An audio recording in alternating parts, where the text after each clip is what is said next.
Alléluia.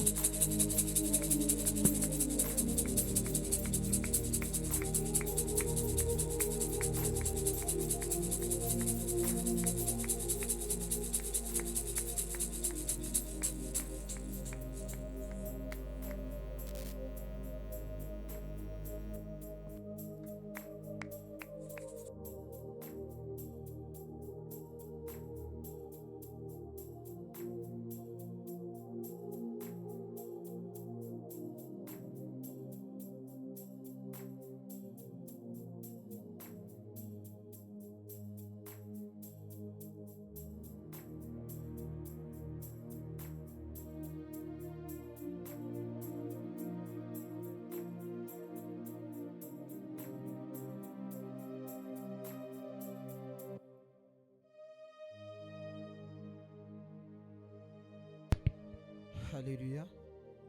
Amen. On reste debout. Je veux juste que pendant quelques minutes, pendant au moins 5 minutes, que tu élèves la voix et que tu commences à prier en esprit.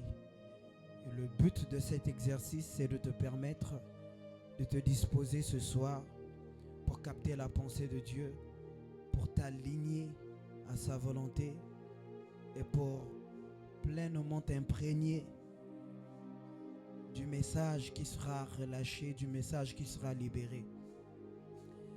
Parce qu'il a dit que sa parole est esprit et vie. Derrière chaque message, chaque enseignement, il y a un esprit. Et il faut être disposé d'une certaine manière pour recevoir l'esprit caché derrière le message. Et l'esprit derrière le message a pour but de nous conduire afin de matérialiser ou afin de vivre le message. Et je ne veux pas que ce soit juste un enseignement, une parole comme les autres fois. Je veux que après ces moments, que tu vives tout ce qui va t'être dit en ce lieu. Voilà pourquoi pendant quelques minutes, juste 5 minutes, je veux que tu sois sérieux, sérieuse. Que tu commences à prier en esprit. Que le Saint-Esprit, par cette prière que tu es en train de faire monter vers Dieu, te dispose pour que lorsque l'esprit de ce message viendra, que cet esprit te saisisse et te conduise à produire des fruits. Est-ce qu'on est d'accord? Est-ce qu'on peut le faire? À 3, nous allons commencer. Tu commences déjà par te disposer. À 3, nous allons commencer.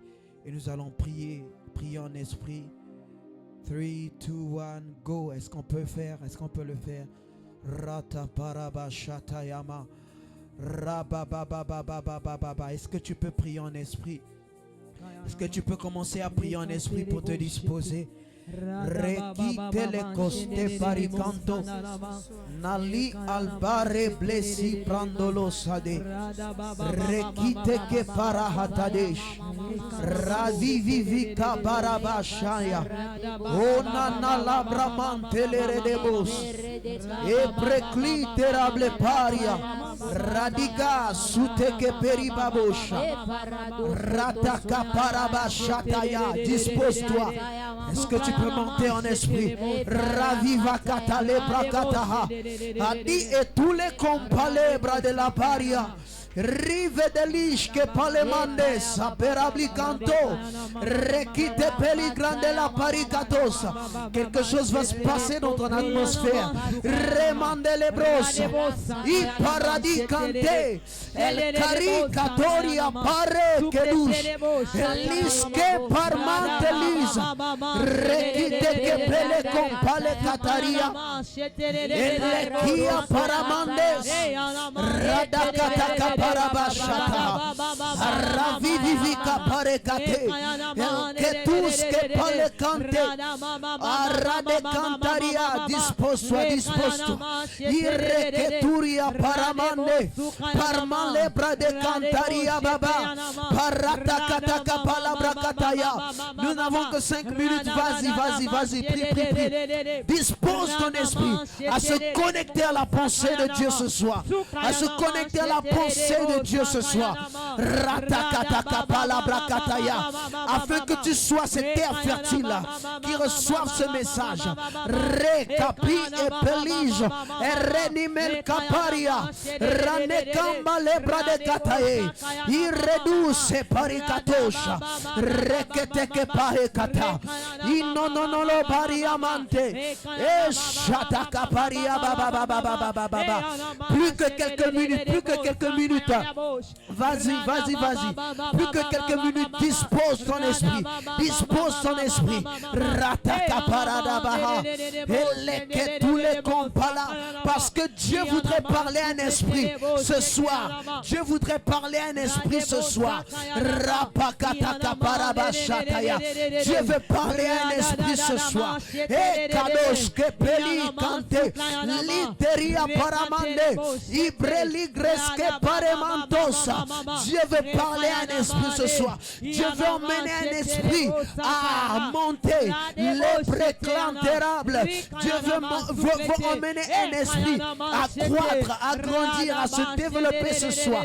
Rekataya Shitadosa El Mandi Ervelebra Siteria Eshadeka Parikatosa Itoliske Polimande Peligre de le Pariande Esheteke Parikatakapa Shadababa Ekapariatosa Lebrekleske Paremante Itelikento le Mandeliapa Ibrasiteke Pericanto Pergericanteria Shaderia Parasute Inclemirable Brasiteriado Pericleske Perimante Paradicatune Alito Reclesite que peria y parane que tusa radakatai y telekes que pai eshataka parada bakata. Speak to my spirit rata parekante. Speak to my spirit ratakata kapaha ishadika pare fericles que perimante requite peligrosa marreveri balosa ne mariata y paradu delle parmelegre e permeligra de la pari inmeriato delle pa ranamande. Speak to my spirit shatakatae. Get it connected ratakatakapaha ashanemate like periconte.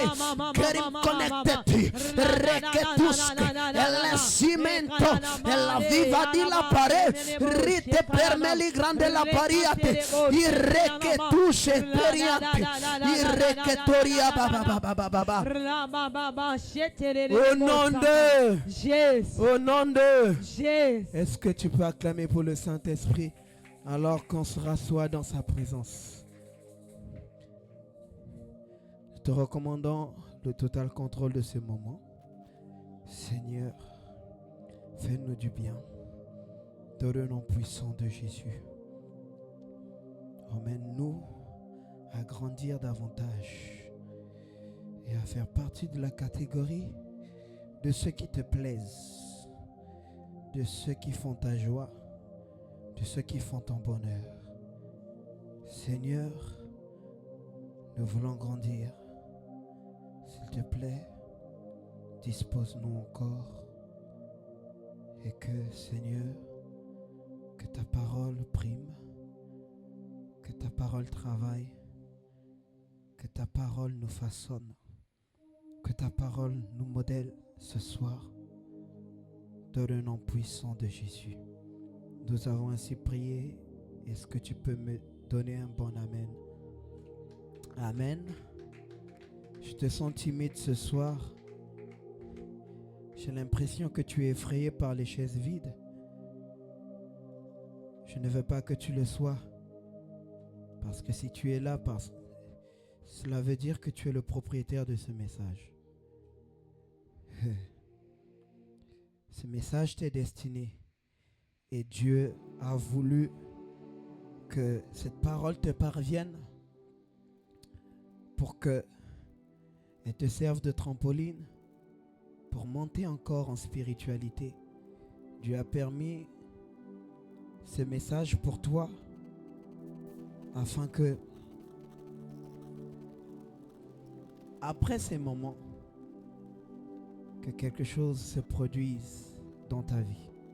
Alléluia. Et je crois que tu ne seras plus la même personne. J'ai cette conviction et je le crois même à ta place. Amen.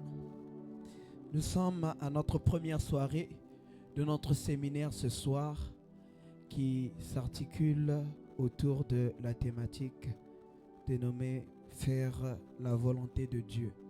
Faire la volonté de Dieu. Tel est le thème du séminaire. Si on te pose la question, quel est le thème du séminaire, c'est faire la volonté de Dieu. Mais aujourd'hui, je veux nous proposer un sous-thème que j'ai dénommé 6 raisons pour lesquelles tu dois faire la volonté de Dieu. 6 raisons. J'imagine peut-être qu'il doit en avoir plusieurs. Mais Dieu m'a permis d'énumérer 6 raisons majeures pour lesquelles nous devons faire la volonté de Dieu. L'objectif de ce message, c'est que cela produise en nous le carburant qu'il faut pour nous motiver à vivre la volonté de Dieu, à marcher selon la volonté de Dieu, à penser, à faire, à implémenter la volonté de Dieu dans notre quotidien. Parce que la volonté de Dieu, c'est chaque jour qu'il faut la vivre. C'est chaque jour qu'il faut la manifester.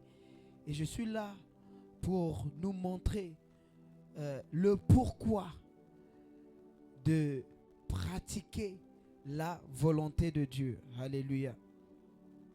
Déjà pour texte de base, j'ai Jean 4, 34. Je vais rapidement lire pour nous. Jean 4, 34.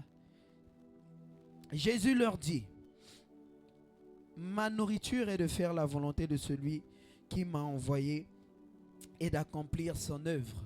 Alléluia, je vais relire une deuxième fois. Ma nourriture est de faire la volonté de celui qui m'a envoyé et d'accomplir son œuvre. Une troisième et dernière fois. Jésus leur dit, aujourd'hui, Jésus te le dit, que ta nourriture est de faire la volonté de celui qui t'envoie et d'accomplir son œuvre. Est-ce que tu peux te rasseoir? Alléluia. Donc, Jésus venait de terminer une évangélisation fructueuse avec la femme samaritaine. Il avait atteint ses objectifs.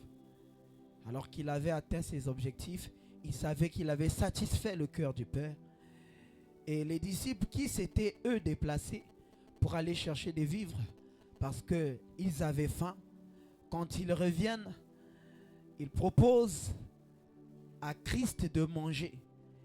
Et voici comment Jésus leur répond en leur disant ceci, que ma nourriture, c'est de faire la volonté de mon Père. J'imagine que Pierre était dépassé. Attends, tu te moques de nous? C'est toi qui as déclaré que tu avais faim. Mais après là, on se dépêche pour aller te chercher à manger. On revient, on te présente à manger. Non, tu nous dis que ta nourriture, c'est de faire la volonté de mon Père. Donc, en d'autres termes, tu es rassasié, quoi. Jésus, à quoi tu joues? Et je vous signale que Jésus était moins âgé que Pierre. Donc, Pierre pouvait perdre patience. Mais Jésus, par là, voulait leur communiquer quelque chose, voulait leur enseigner quelque chose. Qu'il est important de faire la volonté de Dieu. Faire la volonté de Dieu revient à dire que Dieu est priorité. Dieu seul compte dans votre vie. Ce qu'il voulait les communiquer comme message. Il dit que si j'ai fait la volonté de Dieu, ça me suffit. Je suis satisfait. Je suis rassasié. C'est là, c'est dans ça que je trouve ma joie. C'est dans cela que je trouve mon plaisir. C'est dans cela que je trouve mon bonheur. De faire la volonté de Dieu. C'est ce qu'il était en train de communiquer à ses disciples. Il a même comparé le fait de faire la volonté de Dieu à manger. Donc, ce qui revient à dire que De la même manière que tu as besoin de manger pour vivre, n'est-ce pas? C'est vrai que tu peux faire un certain temps sans manger, mais tu ne peux pas faire toute ta vie sans manger. Sinon tu vas mourir. De la même manière que vous avez besoin de manger pour vivre, et vous pour vivre en tant qu'homme spirituel, sachant d'où vous venez, de quel royaume vous appartenez, vous avez besoin de faire la volonté de Dieu pour vivre. Sans la volonté de Dieu, vous mourrez. Sans la volonté de Dieu, vous mourrez. Et on l'a vu dans le jardin d'Éden. Lorsque Adam et Ève ont manqué l'objectif, c'est-à-dire ils n'ont pas fait la volonté de Dieu. C'est d'abord même là qu'on tire l'origine du péché. Normalement, le mot péché en grec, j'aime bien la traduction ou la signification que ça donne. Ça veut dire manquer l'objectif. L'objectif, c'était quoi? D'obéir à la voix de Dieu, à la parole de Dieu, ce que Dieu leur avait dit. Et le fait d'avoir désobéi, ils ont manqué l'objectif, c'est-à-dire ils ont péché. Vous avez vu? Ils n'ont pas menti là-bas, vrai ou faux? Est-ce qu'ils ont menti là-bas? Est-ce que Adam a volé? Vous voyez que le péché, ce n'est pas que voler, mentir.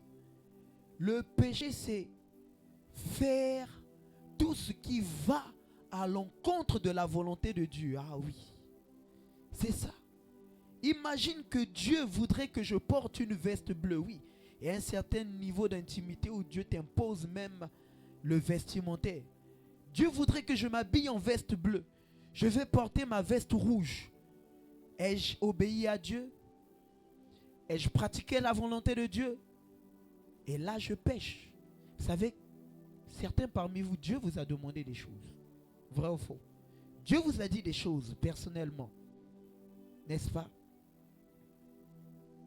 Mais le fait de ne pas obéir à ces choses, à ces ordonnances, à ces prescriptions, c'est aller à l'encontre de la volonté de Dieu. C'est péché. Alors vous comprenez que la volonté de Dieu, c'est ce que Dieu attend de toi. C'est ce que Dieu attend de moi.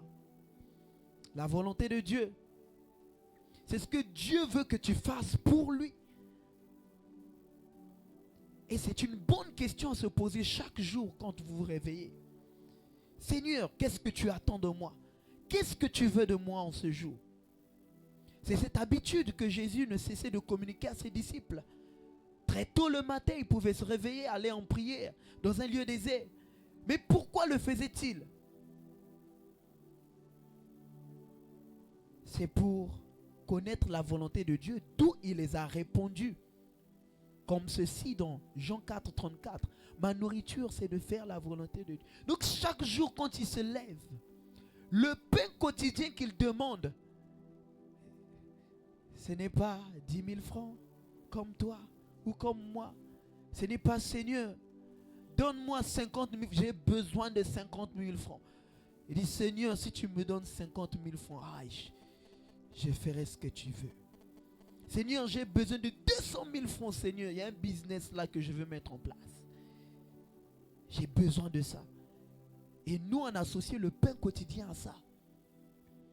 À demander Dieu par rapport à nos besoins. Mais le véritable pain quotidien, c'est de demander quelle est sa volonté pour nous. Quelle est sa volonté pour toi? C'est ça la nourriture dont tu as besoin. C'est la volonté de Dieu. C'est de pratiquer, de faire la volonté de Dieu. C'est la nourriture qu'il te faut. Et si tu n'as pas fait la volonté de Dieu, tu es en train de commettre un suicide à petit feu. Un suicide contre ton esprit. Adam et Ève, quand ils ont péché, ils n'ont pas fait la volonté de Dieu. On dit qu'ils sont morts. C'est ce que Dieu avait dit, n'est-ce pas? Il avait dit que le jour où vous mangerez de cet arbre, vous mourrez. Est-ce que Dieu a menti? Dieu n'a pas menti. La mort dont il parlait, c'était la séparation d'avec lui. La véritable mort, ce n'est pas de mourir physiquement. La véritable mort, c'est d'être éternellement séparé de Dieu. Ou encore même de manière momentanée séparés de Dieu. Parce qu'il arrive des fois où nous sommes séparés de Dieu. La communion est brisée. Et lorsque vous êtes dans cet état, vous êtes mort, mais vous ne le savez pas. Et Paul explique ce mystère. Dans Éphésiens, il dit que nous tous qui autrefois étions morts par nos offenses, mais comment vivaient-ils et à la fois ils étaient morts? Il parlait de leur esprit, de cette partie de leur être qui est connectée à Dieu. Parce que la partie de toi qui est connectée à Dieu, c'est ton esprit. Et une fois qu'il est déconnecté de Dieu, il est mort. Parce que Dieu, c'est la vie. C'est lui qui nous fait vivre. Peux-tu vivre sans eau? Je vous pose la question. Pouvez-vous vivre sans eau? Vous ne me répondez pas. Pouvez-vous vivre sans eau? Non. Il en est de même. Qu'on ne peut vivre sans Dieu. Voilà pourquoi on le compare à l'eau. On dit qu'il est l'eau de la vie. On ne peut pas vivre sans Dieu. Dieu est la vie. Et faire sa volonté nous donne la vie. C'est vivre. D'où il est capital. C'est ce que Jésus était en train d'enseigner à ses disciples. Que l'une des choses que vous devez faire, c'est de chercher à connaître la volonté de Dieu. Comme lui, il savait si bien le faire. Quand il allait prier le matin, on a l'impression que Jésus savait tout ce qu'il devait faire. Il avait une feuille de route. C'était une sorte de planification. Il était très bien organisé. Pourquoi n'allait-il pas dans toutes les villes? Il n'allait que dans les villes où Dieu l'avait envoyé. Mais comment savait-il où aller? Et qui toucher? Qui guérir?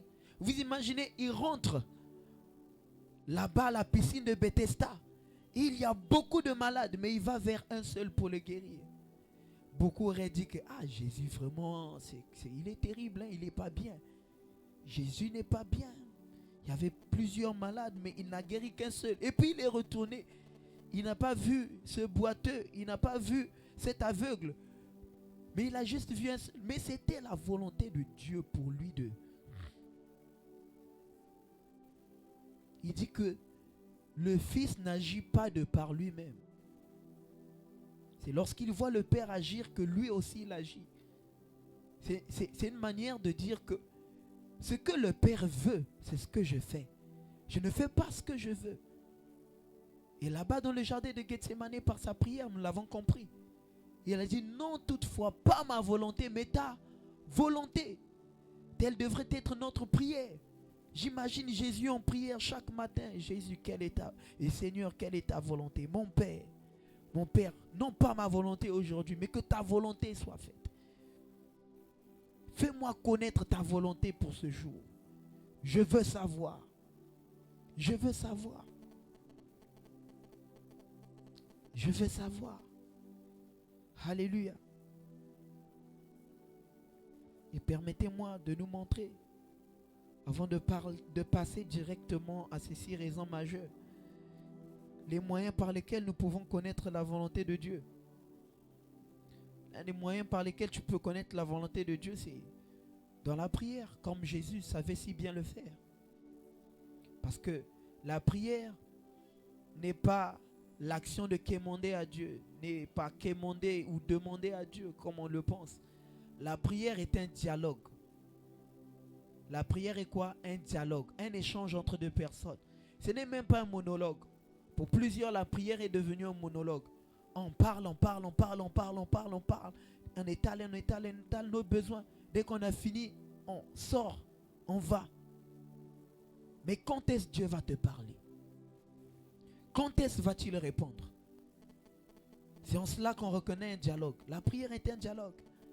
Et c'est dans ce dialogue, dans cette communication avec lui, qui te fait connaître sa volonté. Alléluia. C'est comme ça que Pierre, en prière, là-bas à Jopé, en Israël, pendant que il est tombé en extase, Dieu lui communique une vision. C'était une façon pour Dieu de lui communiquer sa volonté. Et sa volonté dans cette vision, c'était qu'il prêche l'évangile aux païens. La prière peut être un moyen par lequel tu peux connaître la volonté de Dieu. Alléluia. La volonté de Dieu en ce qui te concerne, ta vie, ta destinée, tes projets, ton mariage, and so on. Et l'autre moyen par lequel vous pouvez connaître la volonté de Dieu, c'est par la parole. Alléluia. Par la parole. Donc si tu n'es pas un lecteur de la parole de Dieu, tu te disqualifies déjà de connaître la volonté de Dieu pour ta vie. D'avance. Imaginez quelqu'un comme Daniel. C'est parce qu'il avait lu la parole, qu'il avait lu les rouleaux, qu'il avait compris que le temps de la promesse que Dieu avait annoncé était en train de passer. Donc c'est-à-dire que la volonté de Dieu n'était pas en train de se manifester dans leur vie. C'est en lisant. Si Daniel ne lisait pas, il devait vivre toujours misérable.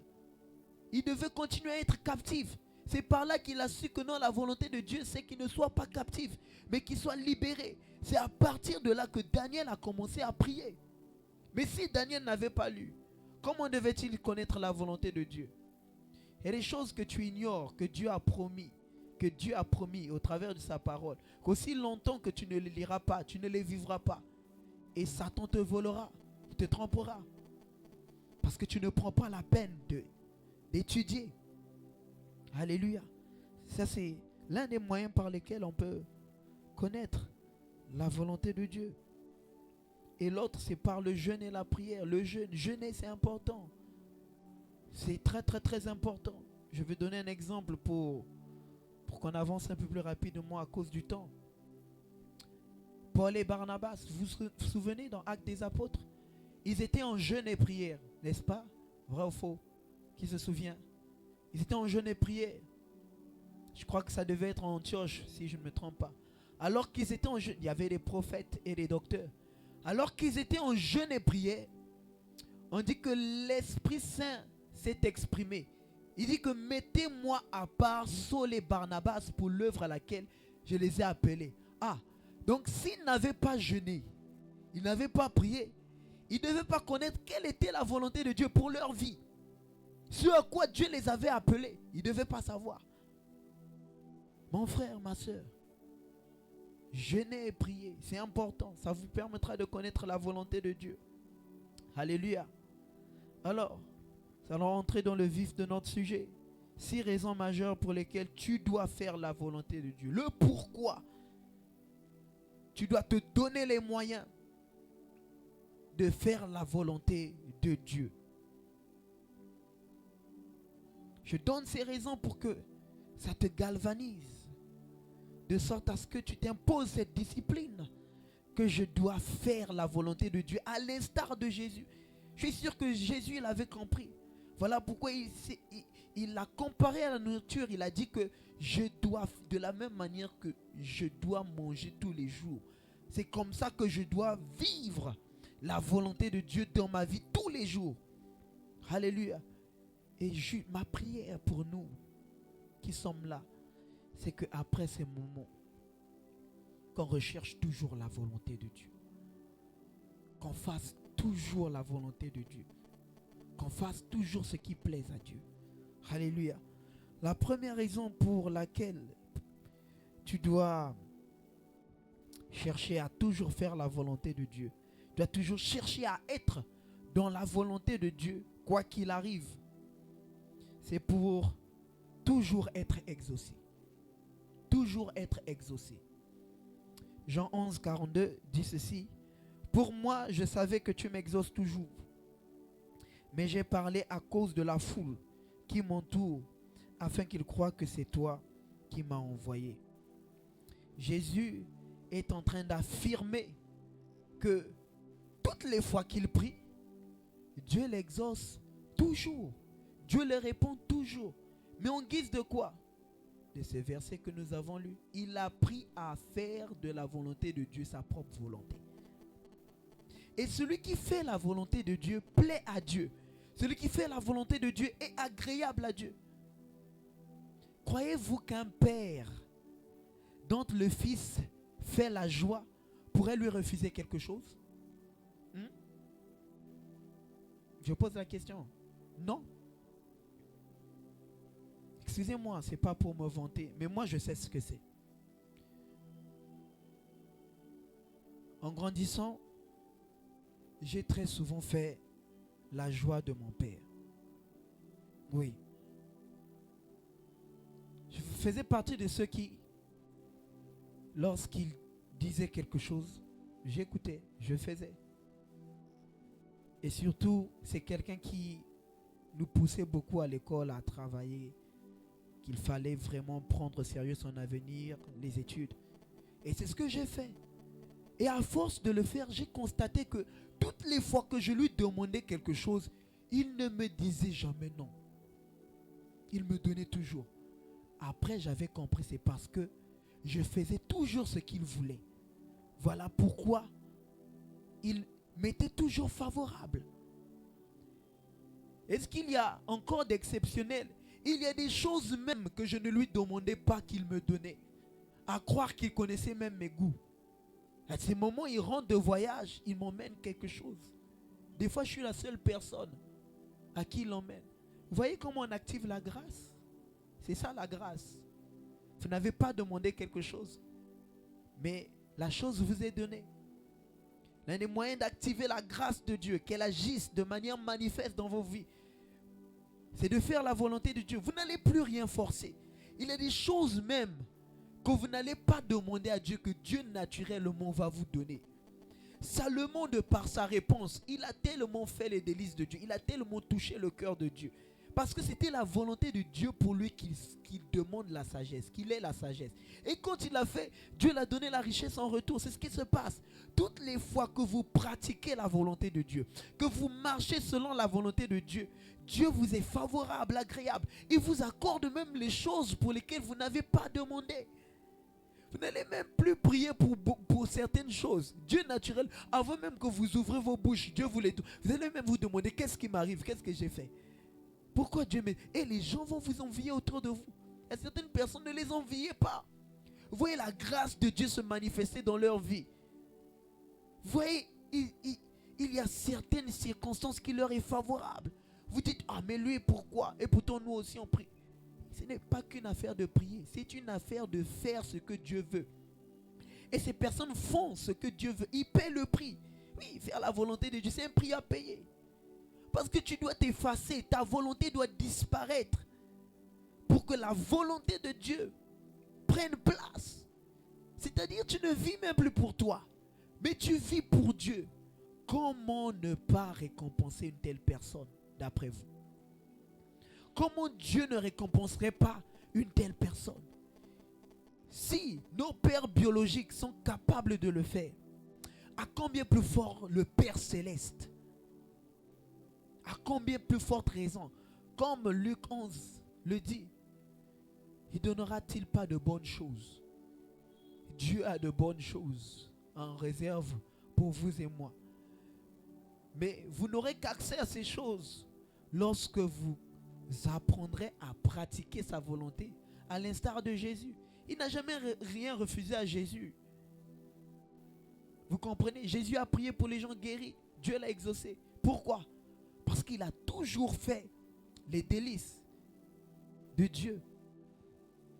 Vous connaissez ce verset de Psaume, n'est-ce pas? Fais de l'Éternel tes délices et... Je croyais que ça allait être un refrain. Fais de l'Éternel tes délices et... Est-ce que c'est la magie? C'est la magie. C'est pas la magie. Regardez, c'est simple. Chez les autres, là-bas, tu es obligé d'aller à la plage. Tu vas sauter. Tu vas jeter la 3 heures du matin avec le froid. Là, tu es à la plage. Allez, tu dois offrir sacrifice. Tu dois danser sur un pied. Mais Dieu, lui, te demande juste de faire sa volonté. Et il te donnera ce que ton cœur désire. Vous savez, servir Satan, c'est plus difficile que servir Dieu.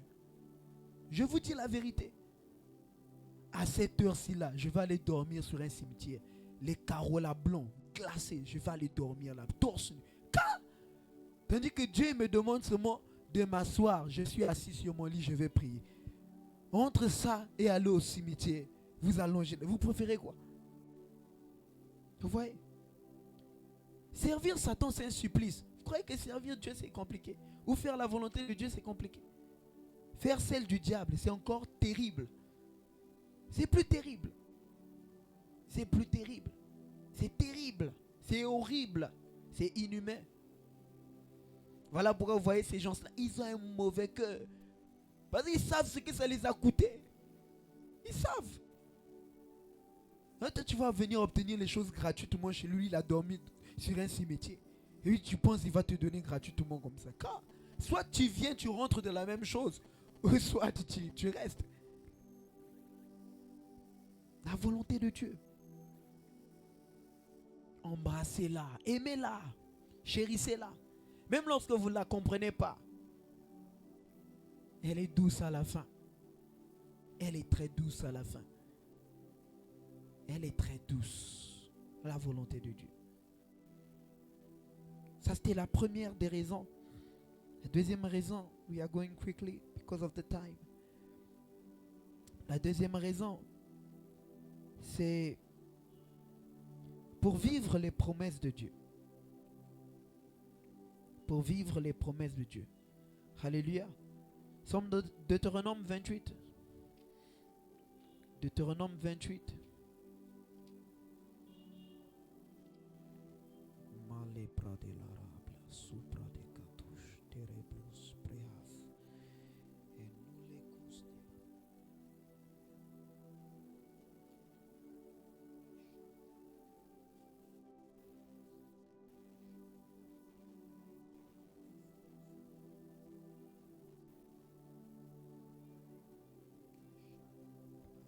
Alléluia, j'y suis.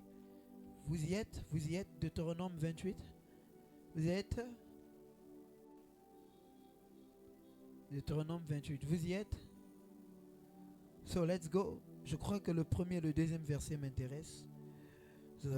Si tu obéis à la voix de l'Éternel, ton Dieu, en observant et en mettant en pratique tous ces commandements que je te prescris aujourd'hui. Aujourd'hui, ça commence maintenant. L'Éternel, ton Dieu, te donnera la supériorité. J'aime bien ça. La supériorité sur toutes les nations de la terre. Verset 2. Voici toutes les bénédictions. Voici toutes les promesses qui se répandront sur toi et qui seront ton partage lorsque tu obéiras à la voix de l'Éternel. On va remplacer obéira à la voix de l'Éternel par lorsque tu feras sa volonté. Parce que obéir à la voix de Dieu, c'est faire la volonté de Dieu. Il promet que toutes les fois que tu feras sa volonté, il y a un lot de bénédictions qui vont t'accompagner, qui seront ton partage. Il y a un lot de bénédictions qui vont se matérialiser dans ta vie. Alléluia. David a dit oui, le bonheur et la grâce m'accompagneront. La bénédiction peut t'accompagner, peut être ton partage partout où que tu ailles. Si et seulement si tu remplis la condition de faire sa volonté. Si tu fais sa volonté, il fera en sorte à ce que la bénédiction, ces bénédictions qu'il a listées un peu plus bas, il y en a beaucoup, soit ton partage. Que tu les vives de manière palpable. Mais la condition, tu dois faire quoi? Tu dois faire sa volonté. Si tu ne fais pas sa volonté, tu ne vivras pas ses bénédictions, tu ne vivras pas ses promesses. Tu vas vivre sur terre, mais sans pour autant toucher cet héritage que Dieu a, parce que c'est un héritage qui te revient de droit. Mais tu n'auras jamais accès à cet héritage tant que tu ne fais pas sa volonté. Tant que tu ne pratiques pas sa volonté, Dieu ne répondra pas à ses bénédictions. Mais Dieu les retiendra et tu vivras misérable, tu vivras malheureux durant tout ton passage sur terre. Non pas parce que Dieu aura failli à sa mission, non pas parce que Dieu est incapable, non pas parce que Dieu est incompétent, mais parce que tu n'as pas fait ce qu'il attend de toi, ce qu'il veut de toi. Voyez pourquoi c'est important de faire la volonté de Dieu. Vous aurez beau réciter des versets bibliques, vous aurez beau vous approprier, j'arrache cette bénédiction dans le nom de Jésus. Je serai toujours la tête et non la queue. Mais pour être la tête et non la queue, Il faut pratiquer sa volonté. Il faut faire sa volonté. Sinon, ce que tu dis, tu ne le vivras pas. Tu seras toujours la queue et non la tête. Et on risquera d'accuser Dieu. Parce que tu viens à l'église tous les jours. Tu viens à l'église tous les jours. Tu lis la Bible tous les jours. Mais quand on voit ta vie, tu ne reflètes pas les Écritures. Mais parce que tu ne les pratiques pas tout simplement. Voilà pourquoi tu seras toujours la queue. Ce soir, tu dois prendre cette décision. Tu dois t'évertuer. Tu dois te faire violence.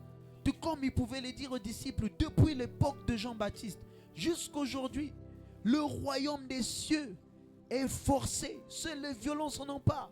Même les bénédictions de Dieu sont forcées. Les violences, c'est ceux qui ont appris à pratiquer la volonté de Dieu. Ils s'imposent cette discipline. Quoi qu'il arrive, quoi que ça les coûte, ils les pratiquent. Et c'est eux qui vivent le plan de Dieu, le master plan de Dieu dans leur vie. Very important. Très, très, très, très important. Très important. Et j'irai même plus loin. Vous qui avez reçu des promesses, vous qui avez reçu des prophéties, ces prophéties, ces promesses sont des bénédictions que Dieu vous promet, que Dieu a juré de vous donner. Mais seulement aussi longtemps que vous ne faites pas ce que Dieu veut de vous, vous ne vivrez jamais votre destinée. Vous vivrez comme des clandestins sur terre. Vous ne vivrez jamais votre destinée. Parce qu'il faut faire la volonté de Dieu. Pour que ce qui a été dit, ce qui a été déclaré, revient encore. Commence à se matérialiser. C'est ça le secret. C'est ça le secret. La prophétie, elle est conditionnelle. Pour Habakkuk, il a dit qu'il devait attendre. Il devait adopter une certaine posture pour que la prophétie se matérialise. Et toi, quelle est la posture que Dieu demande de toi pour que cette promesse se matérialise, pour que tu vives ta destinée? La destinée, c'est ce que Dieu a écrit sur toi. La destinée, c'est ce que Dieu a prévu pour toi. C'est ce que Dieu veut que tu deviennes, que tu sois. Mais aussi longtemps que tu ne remplis pas cette condition. Quand tu vas mourir, tu vas quitter cette terre. Il te montrera la version de toi que tu aurais pu être. Si et seulement si tu avais obéi. Si et seulement si tu avais fait ce qu'il attendait de toi. Il te montrera cette version. Cette version. Il y a de grandes choses que Dieu te réserve. C'est sans doute de grandes choses auxquelles Dieu t'a appelé. Mais tu le vivras si tu prends la décision aujourd'hui, ce soir, de faire ce que Dieu attend de toi. Pour certains, il vous l'a dit spécifiquement ce que vous devez faire. Mais jusqu'alors, vous êtes en train de procrastiner. Et en procrastinant, vous jouez avec votre destinée. En procrastinant, vous êtes en train de mettre votre vie, votre futur, votre avenir en retard. Et qui vous a dit que vous aurez toujours le temps? L'une des choses qui nous rappelle que le temps est limité, c'est la mort.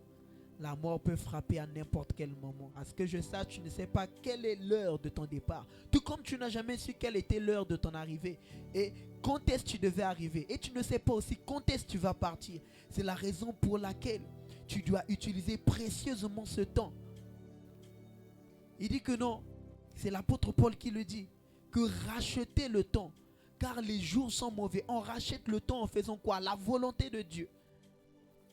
Ça vous fait gagner en temps. En temps. Parce que vous ne savez pas ce qui va se passer. Les 1 année qui vont suivre, les 2 années à venir, ou les 5 prochains jours. Et les gens, ils vont dire qu'on était avec lui là hier. Mais aujourd'hui, je suis surpris d'apprendre qu'il n'est plus là. Tu dois faire la volonté de Dieu. Il y a toujours cette histoire de cet artiste anglophone qui m'a toujours brisé lorsque je l'ai appris. Il est mort à 28 ans. Il s'appelait Josiah. En français, c'est Josias. Très talentueux. Il jouait au piano, il chantait. Les anglophones chantent beaucoup ses chansons. Vous allez dans le milieu anglophone, la plupart des chansons qu'il chante, ce sont ses chansons. Mais il est mort à 28 ans. Mais je rends grâce à Dieu. Ça me brise le cœur, mais je rends grâce à Dieu. Parce que Jésus lui-même, il a vécu 33 ans. Je rends grâce à Dieu parce qu'il a accompli le but pour lequel Dieu l'avait appelé. Donc, il a fait la volonté de Dieu. Mais quand il relatait son histoire, c'était un drogué. Un drogué. Il a fait la prison. C'est sa femme qui l'avait évangélisé. Un drogué. Un drogué. Il a fait du n'importe quoi. Il s'est converti à l'âge de 21 ans, je pense. Mais est-ce qu'il savait qu'à 28 ans, il devait mourir? Mais heureusement pour lui, il a vite obéi à Dieu. Et à 28 ans, il est parti avec ses 3 enfants. C'est pour vous dire que vous ne savez pas quand est-ce la mort viendra ou quand est-ce Jésus lui-même viendra. Et même si vous allez au ciel sans avoir accompli cet objectif, vous serez malheureux parce que vous aurez manqué le but. Faites vos violences. Promets-toi à toi-même. Tu as trop promis aux gens. Tu as l'habitude de promettre aux gens, je vais faire. Mais cette fois-ci, je veux que tu te fasses une promesse à toi-même. Je veux que tu te fasses une promesse à toi-même. Si tu t'aimes, fais-toi cette promesse que Seigneur, je ferai ta volonté. Ce que tu attends de moi là, je vais le faire. Je vais le faire. Parce qu'avant tout, c'est pour ton bien. Dieu le fait, c'est pour ton bien. Alléluia. Est-ce que tu es là? Est-ce que tu peux claquer les doigts? Next one. La troisième raison pour laquelle tu dois faire la volonté de Dieu, c'est presque visible. C'est pour ne pas vivre la malédiction. On est toujours dans Deutéronome 28. Après la série de bénédictions que Dieu donne, il y a une série de malédictions que sont censés subir tous ceux qui ne feront pas la volonté de Dieu. Le prix de ne pas faire la volonté de Dieu est trop fort. Il est trop fort à payer plus que le prix de faire la volonté de Dieu. Il est trop fort, je vous assure. Vous voulez que je lise un peu quelques trucs qui sont dits là? Vous allez comprendre. Il est trop fort. Je ne veux pas payer ce prix. Il est trop fort. Le sous-titre, c'est même les malédictions. Hey! C'est fort. Dis à ton voisin, c'est fort. Mais si tu n'obéis pas à la voix de l'Éternel, dans notre traduction, la traduction de Vince Moux, si tu ne fais pas la volonté de Dieu, ton Dieu, si tu ne pratiques pas sa volonté, ça c'est la version de Vince.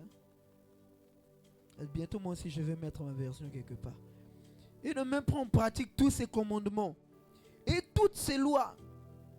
Toutes les choses là qu'il est en train de dire là, c'est la même chose qu'il est en train de dire. Donc, il met de l'emphase pour attirer notre attention, pour nous faire comprendre qu'il y a une gravité à ne pas faire la volonté de Dieu. Let's go and read it together. You will see. Tu ce commandement, ces lois que je te prescris aujourd'hui. Voici toutes les malédictions qui viendront sur toi et qui seront ton partage. Donc, il n'y a pas que la bénédiction qui peut être ton partage. Il n'y a pas que la bénédiction qui peut t'accompagner. Même la malédiction peut t'accompagner. Et ça peut être même contagieux. Il y a des gens qui vont commencer à te fuir. Parce qu'ils ont constaté que depuis ils sont à côté de toi, c'est comme la poisse. C'est comme la malchance. Parce que il y a un démon appelé la malédiction qui est à tes côtés. La bénédiction, c'est un ange. Et la malédiction, c'est un esprit mauvais qui se rassure à ce que tout aille de travers dans ta vie. Que tout aille de travers, sauf rien. Même ce que les gens font facilement, naturellement et réussissent, dans ça tu vas échouer. Pourquoi? Il y a un esprit qui souffle le malheur dans tout ce que tu fais. On va le lire, let's read it. Il dit, tu seras maudit dans la ville. Tu seras maudit à Pointe-Noire. Elle dit Pointe-Noire qui est doux pour certaines personnes, pour toi c'est caillou. Tu ne comprends pas. Pourquoi? Parce que tu ne fais pas la volonté de Dieu. Tu luttes, tu struggles. Tu seras maudit dans les champs. On va traduire ça comme ça. Partout où tu iras, tu seras maudit. Même si tu dis que je vais voyager ici, là, c'est parce que le pays a la crise. Quand j'irai à Paris, je vais réussir. Quand j'irai au Canada, même au Canada, chez le, tu vas échouer. Pourquoi? Il y a une malédiction qui est attachée à toi, qui ne peut être brisée que lorsque tu feras la volonté de Dieu. Ah, ce n'est pas toutes les impositions des mains qui vont vous délivrer. On aura beau t'imposer les mains. On aura beau prier pour toi. Mais tant que tu ne fais pas ce que Dieu attend de toi, la malédiction va continuer à se manifester dans ta vie. Elle ne partira pas. Elle ne partira pas. Peu importe le lieu où tu iras. Tu auras beau aller au Québec ou je ne sais où. Mais tu vas constater que c'est toujours compliqué. Si et seulement si tu as même la possibilité d'avoir le visa pour y aller. Parce que je suis sûr que ce démon est capable de te fermer les portes. Là où tu vois tes amis sont en train de partir, c'est free, c'est libre. Ils ont le visa, mais toi, tu n'as pas le visa. Imaginez-vous un tel prix, un tel prix, un tel prix. C'est fort. C'est trop grand. C'est trop grand pour moi. C'est trop cher pour moi. Je ne peux pas payer ce prix. Je ne peux pas m'offrir ce luxe. Ça, c'est un luxe. Je ne peux pas m'offrir ce luxe. Il dit, ta corbeille et ta hutte sera maudite. Ta corbeille et ta hutte seront maudits. Tes comptes seront gelés. Il n'y aura plus rien dans ton compte bancaire. Il n'y aura plus rien dans ton compte épargne. Il n'y aura plus rien. Que sécheresse. La sécheresse va souffler dans ton réfrigérateur, dans ton congélateur. Même pour avoir un morceau de cuisse de poulet, ce sera compliqué. Ce sont les cafards et les souris qui vont commencer à danser dans ton congélateur. Ce sera tellement vide de sécheresse. Pourquoi? Il y a un esprit qui a soufflé. Parce que tu n'as pas obéi à la voix de l'Éternel. Tu n'as pas fait sa volonté. Je t'assure. T'assure. C'est une réalité que beaucoup vivent. Hein. Il n'y a rien dans le congélateur. Rien. Rien. Même pas un bissap. Même pas. Rien. Même bissap simple là, il n'y en a pas. Pourquoi? La sécheresse. La malédiction. Je ne veux pas que tu en arrives à ce point. Je continue. Le fruit de tes entrailles. Donc ça crée même la stérilité. Le fruit de ton sol, tes activités, tes business. Les portées de ton gros et de menu bétail. Toutes ces choses seront maudites. Tes business. Ton commerce. Tes projets seront maudits. Seront atteints, seront touchés. On dit l'Éternel enverra contre toi la malédiction, le trouble et la menace au milieu de toutes les entreprises que tu feras. Donc tout ce que tu vas faire ne va jamais réussir. Pourquoi? L'Éternel enverra contre toi. Est-ce qu'on a dit ici Satan enverra contre toi? Est-ce que dans ta version c'est écrit Satan? Hein? Dans ta version c'est écrit le diable? Vas-y, chez moi c'est écrit l'Éternel. Donc Dieu aussi est capable de faire. Oui, Dieu est capable de maudire. Il n'y a pas que Satan. Ne blaguez pas avec Dieu. Ne blaguez pas avec Dieu. Dieu n'est pas notre camarade. Je dis bien, je pèse bien mes mots. Ce n'est pas notre camarade. Je n'ai pas dit ami parce que dans amitié, il y a le respect. Lorsque Dieu est ton ami, tu as le respect pour Dieu. Mais quand il est ton camarade, il y a un manque de respect. Est-ce que vous comprenez? Dieu n'est pas notre camarade. Et Jésus pouvait le dire à ses disciples, ne craignez pas celui qui peut faire périr le corps, mais craignez celui qui peut faire périr l'âme et le corps, pour leur dire que il y a plus dangereux que les hommes.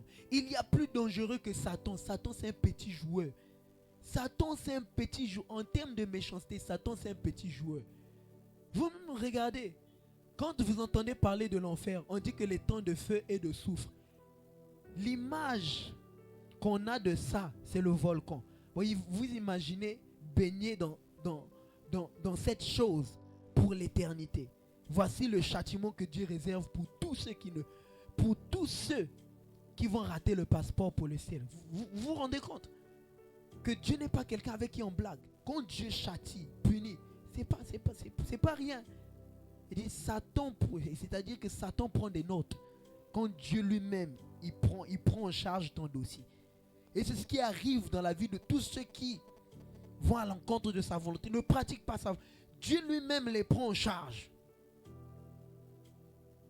Je préfère que tu aies Satan pour adversaire que lieu d'avoir Dieu pour adversaire. Et si tu as Dieu pour adversaire, qui va te sauver? Qui va intercéder pour toi? Demandez à Saül. Dieu était devenu son adversaire. Même Samuel, grand prophète, son intercession n'a pas pu le sauver.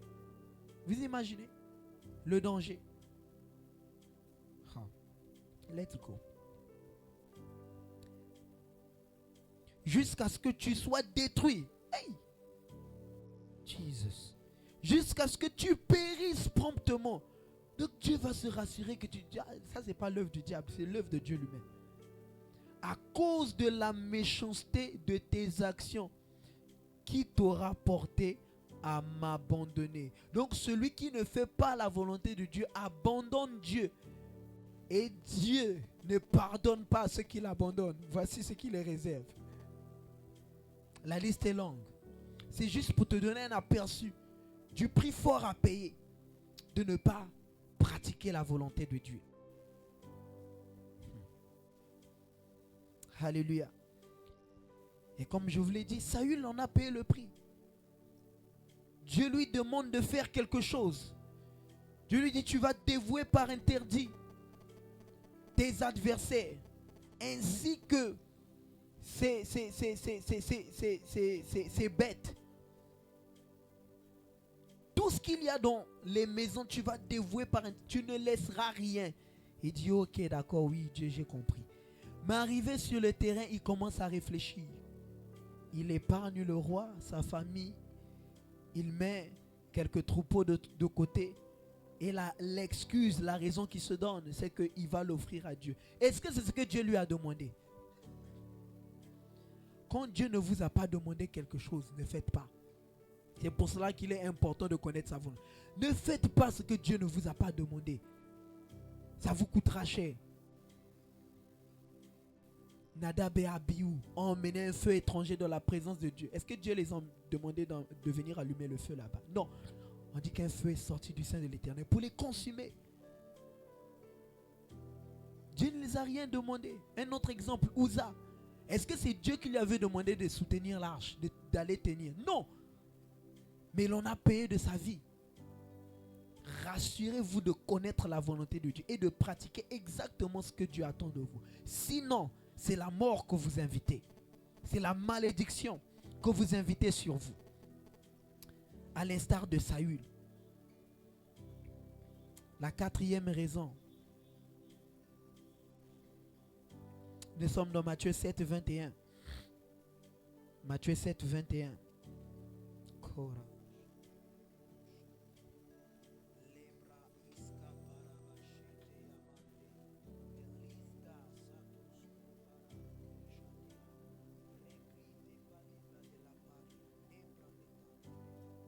Matthieu 7, 21. Je vais lire rapidement pour nous. Time is going.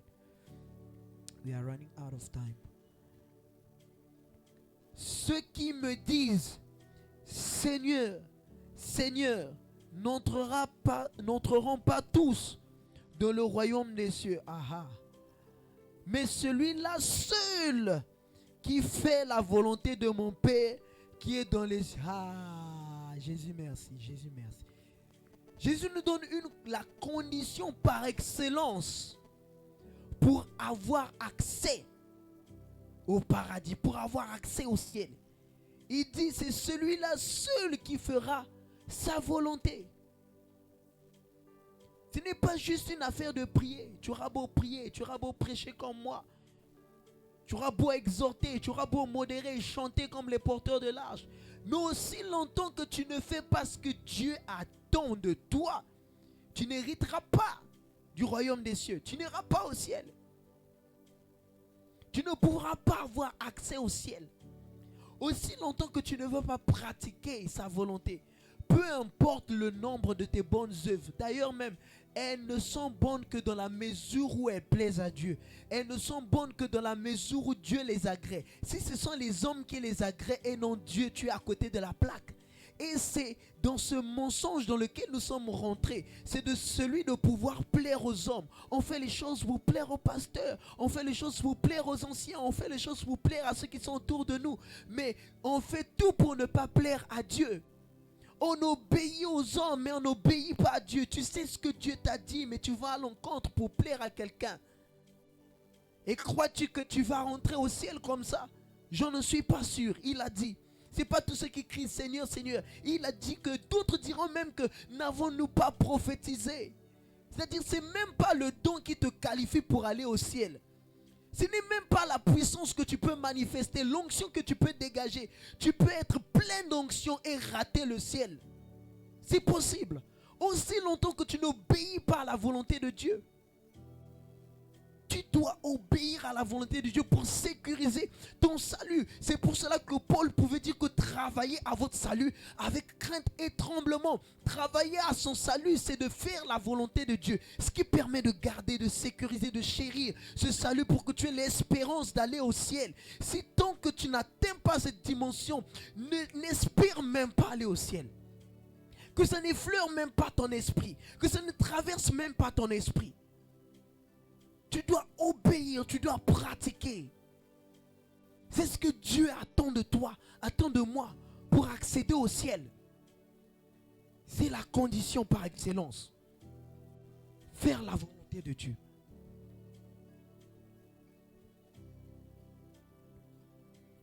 Faire la volonté de Dieu. D'où je t'ai dit dès le départ. Tu dois te promettre à toi-même que je ferai la volonté de Dieu. Parce qu'il s'agit de ton salut. Le ciel est en jeu. Il est question de par cette attitude de gagner le ciel. Parce que si tu rates le ciel, tu ne rateras pas l'enfer. Tu ne rateras pas les temps de feu et de soufre. Tu ne rateras pas la géhenne. Tu ne vas pas rater ça. Ça là, si tu as raté le ciel, ça tu rateras pas. Tu iras straight, comme disent les anglophones, direct, sans arrêt, terminus en fait. Pourquoi? Parce que tu n'auras pas obéi à Dieu. Tu n'auras pas fait ce qu'il te demande de faire. C'est le moment, pendant que je suis en train de parler, de réfléchir à toutes ces choses que Dieu vous a demandées. Parce que pour Dieu le servir, ceux-ci ils se disent que servir c'est être là, c'est prêcher la parole. Non, servir c'est dans le secret. C'est lorsqu'on ne te voit pas. C'est là qu'on appelle faire la volonté de Dieu. À l'abri des regards. Est-ce que tu fais ce que Dieu attend de toi? Ce que Dieu veut. C'est là. Sinon, tout le boucan que tu fais de manière visible, Dieu ne compte même pas. Il ne compte pas. Il ne compte pas. Il attend lorsque tu es face à une proposition de corruption. Il attend de voir ta réaction. Est-ce que tu feras sa volonté ou tu vas mordre à l'hameçon?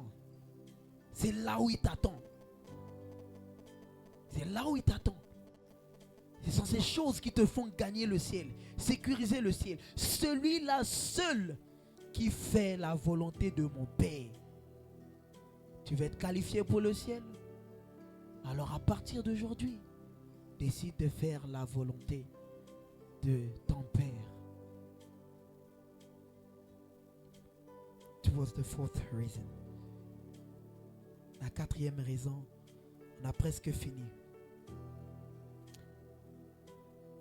Pardon? C'était la cinquième raison? Là, je donne maintenant la cinquième. Hein? Ah, ok, merci. Acclamez pour vous-même, vous êtes en train de suivre. Que Dieu vous bénisse. La cinquième raison pour laquelle tu dois faire la volonté de Dieu, c'est pour grandir spirituellement. C'est pour être mature.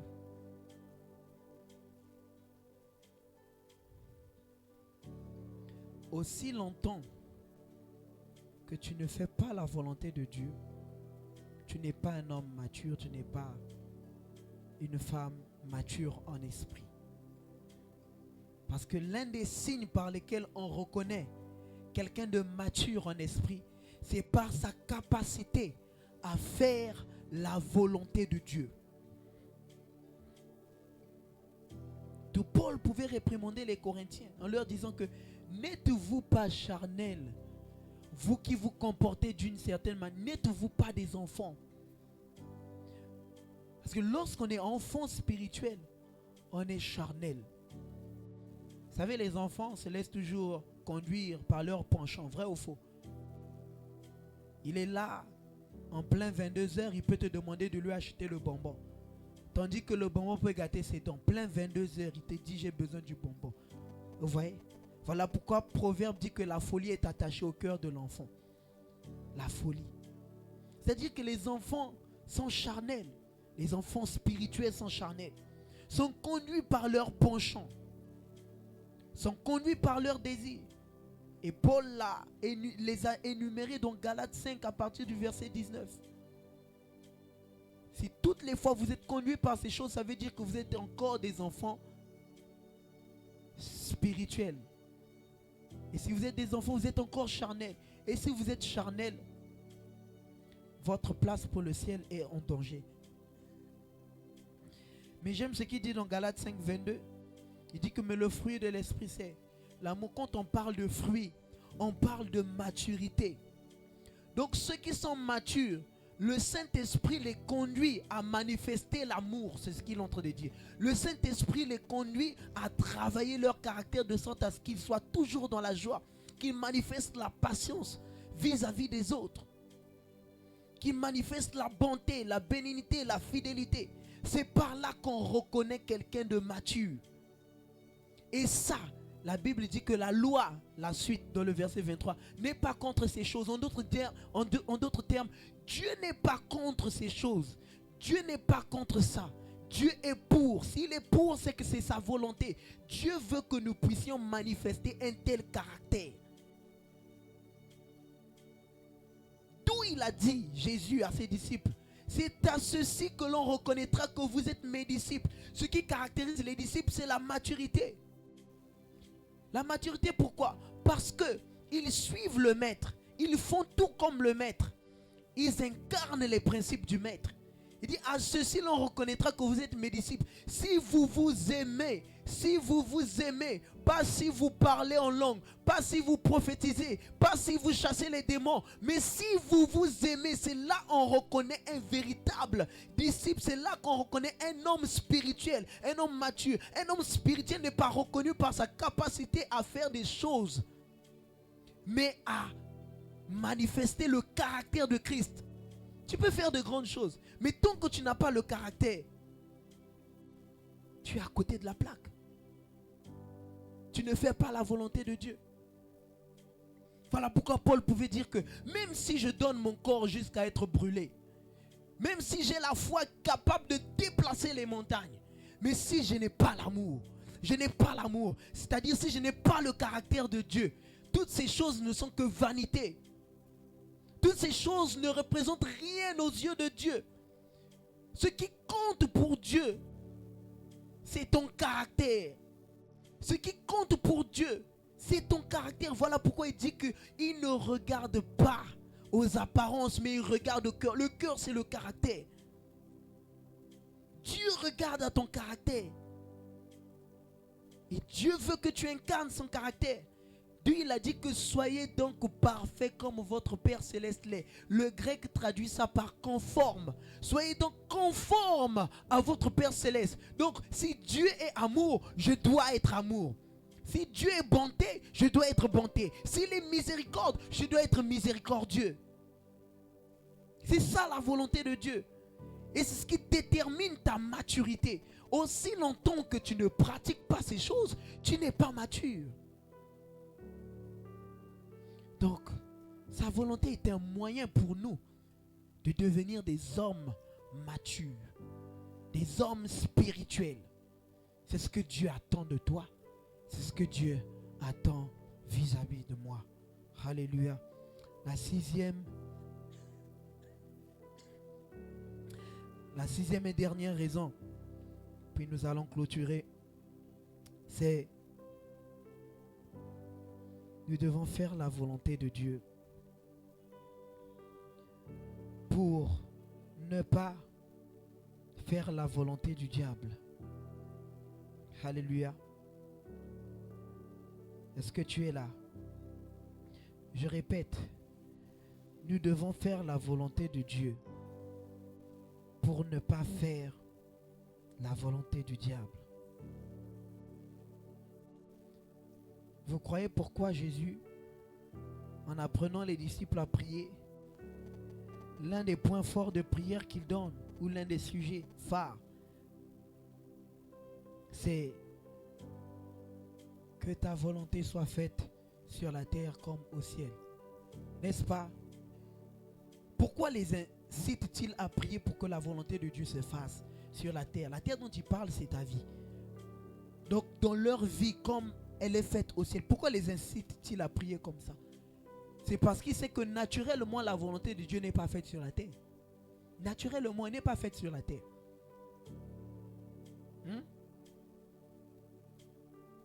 Jean nous révèle que le monde entier est sous la puissance du malin. En d'autres termes, est sous le contrôle du diable. Si le monde est sous son contrôle, c'est-à-dire qu'il les incite à manifester, à vivre selon sa volonté, à lui l'ennemi, et non selon la volonté de Dieu. Voilà pourquoi il y a de plus en plus de guerres. Voilà pourquoi il y a de plus en plus de perversité, de perversion, excusez-moi. Voilà pourquoi il y a de plus en plus de vices. D'où viennent ces vices? C'est parce que l'ennemi a le contrôle sur les vies et les incite à faire tout ce qui est à l'encontre de la volonté de Dieu. Et toutes les fois que vous ne vous imposez pas la discipline de faire la volonté de Dieu, indirectement, vous serez amené à faire la volonté de l'ennemi. Et quiconque fait la volonté de l'ennemi contribue au plan de l'ennemi. C'est-à-dire vous aidez Satan à atteindre ses objectifs. Il n'y a pas que Dieu qui a des objectifs. 2 Corinthiens 2:11 dit que afin de ne pas laisser à Satan l'avantage sur nous, car nous n'ignorons pas ses desseins. Les desseins, c'est sa volonté. Nous n'ignorons pas la volonté de l'ennemi. Égorger, détruire, puis quoi? Voler. Et c'est ce qui ne fait que faire. Et toutes les fois que vous n'obéissez pas à Dieu, vous ne faites pas sa volonté, il vous conduira à faire sa volonté. À faire sa volonté. Et quand vous faites sa volonté, vous êtes exposé. Vous êtes exposé. Vous devenez un agent qui travaille pour lui sans le savoir. Oh, il y a beaucoup de chrétiens comme ça. Ils ne savent pas. Ils ont été recrutés par l'ennemi. Ils ne savent pas. C'est ceux qui divisent dans les églises.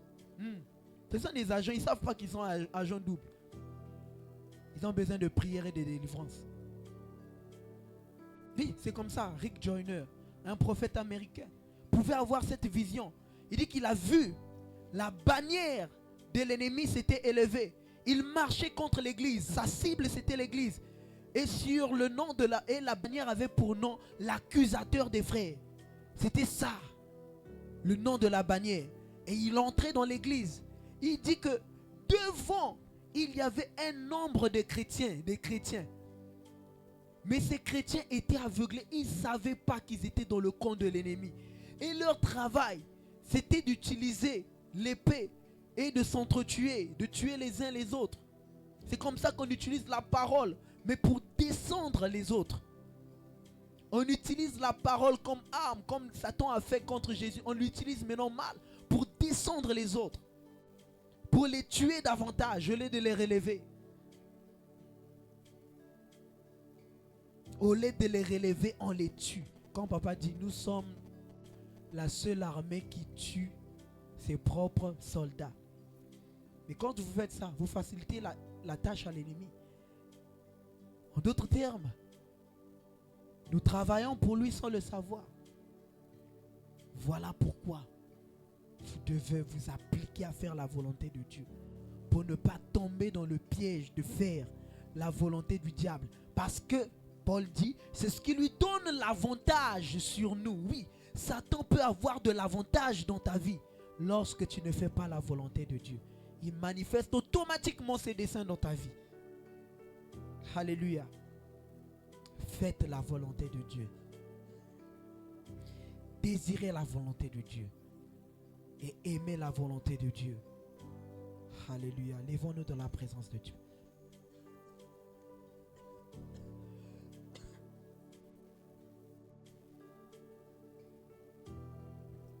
Alléluia. Je vous l'ai dit, ce message vient pour nous électriser.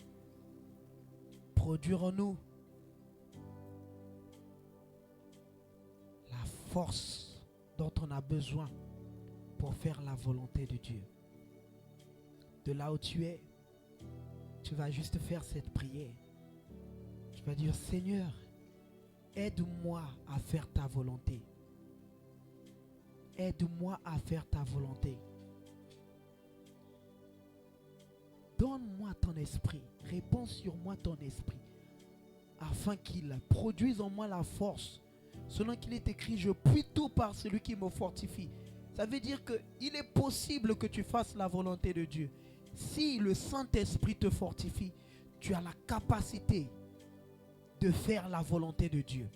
C'est possible. Ce n'est pas impossible. C'est possible chaque jour de plaire à Dieu. C'est possible chaque jour d'être agréable à Dieu. Si et seulement si tu reçois la force que communique l'Esprit. C'est seulement si tu laisses le Saint-Esprit au contrôle.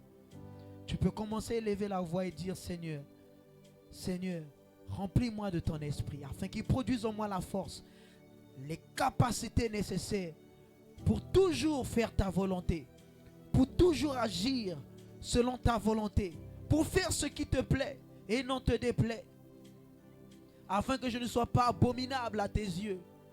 Tu peux prier, élève la voix et commence à prier. Sotarabakashata. Enabramanteli kastaria paradosh. Dis, j'ai besoin de ton esprit pour faire ta volonté. Radikatus ke pelegrande. Je peux me souvenir de ce passage. La Bible dit que Gédéon, revêtu de l'esprit, il sonna la trompette. C'est lorsqu'il a été revêtu de l'esprit, lorsque l'esprit est entré en scène, qu'il a commencé à agir comme Dieu voulait. Il a commencé à faire les choses comme Dieu voulait.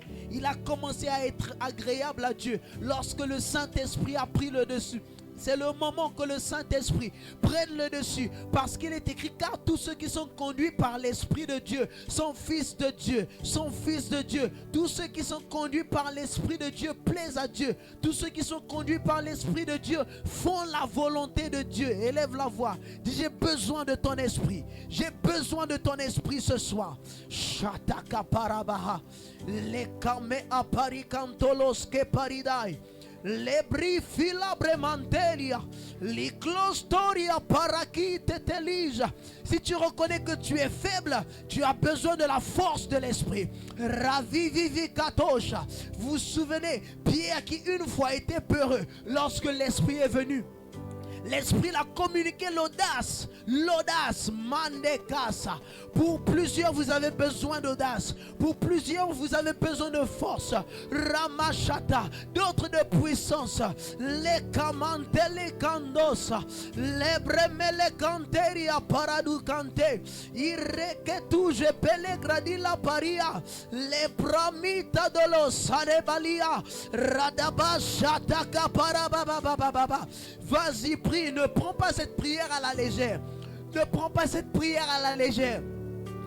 Dis, Seigneur, j'ai besoin de ton esprit qui produise en moi ce qu'il faut afin de t'obéir, qu'il établisse en moi les paramètres qu'il faut, que je sois programmé à t'obéir. Il est possible qu'il effectue cette programmation en toi ce soir. La programmation qui fera en sorte à ce que tu fasses partie de la catégorie de ceux qui obéissent à Dieu. Il est possible qu'il te déprogramme à tout ce qui t'empêchait de faire la volonté de Dieu, à tout ce qui te conduisait hors de la volonté de Dieu. Il est en train de refaire une reprogrammation alors que tu pries. Alors que tu pries, dans ton système spirituel, dans ton esprit, il refait cette programmation. Une programmation de sorte à ce que tu fasses ce qui est agréable, ce qui honore l'Éternel, ce qui honore Dieu. Shekapa, Elikantosa, Pervale Grandila Pariate, Rededesh que Periconte, Lipromerable Cambravi, Ifermale Casite, Lelish que Paremantoria, Raviga adorable presa, Redivekeria menta, O Radigeli Prae, Lebreske Paramashata Yabaha, Rodeka Pario, Le Prime Malerade, Irrekite Lebreka Paria. Oh Seigneur, j'ai besoin de ton esprit. Besoin de ton esprit pour t'obéir, pour me soumettre à ta volonté, pour me soumettre à ta volonté. Sois sérieux, sois sérieux. Je te prie, ce sont des moments de profondeur. Sois sérieux. Ramashata, Ekabarabashetea, Limaloske Farimanteria. Preglicle mare plae, reviva dolorade, il escasi da desha, era mi mamash cantos cupere, le priperemento, igre delle praquiteria, radabare bakatai, il écouteria paramashke, que ton esprit se saisisse de moi, afin de me conduire dans ta vérité. C'est-à-dire de me conduire selon ta parole, afin que je sois toujours en accord avec ta volonté, en accord avec ce que tu veux, en accord avec ce que tu attends de moi. Les marekataria, je refuse à partir de ce soir d'être en désaccord avec toi, Je veux être en accord avec toi. Et pour l'être, il faut que je fasse ta volonté. Il faut que je la pratique. Il faut qu'elle devienne ma nourriture. Sheko perable apraes. Redivel canteria. Radecantoloske paliga. Honorable prasi fetelia. Redele bradicateane. Redeveitandes. Erabli kleske praazidadeshke pare. Eronemandi gestushepa. Radiva kale prasi. Eronevai kandosh. Madi ipeliske.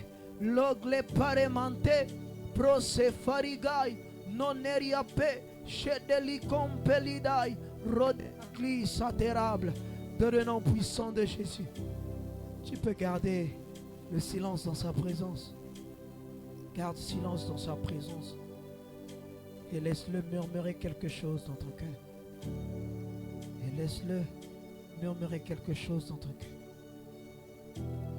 Laisse-le te communiquer quelque chose.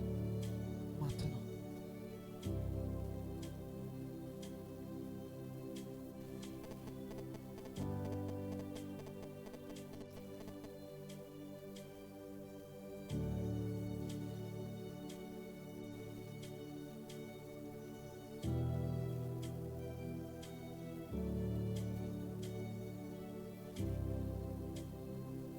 Dans le nom de, je n'entends pas ton Jésus, dans le nom de, alléluia, acclame pour notre Seigneur alors que nous recevons Maman Blandine.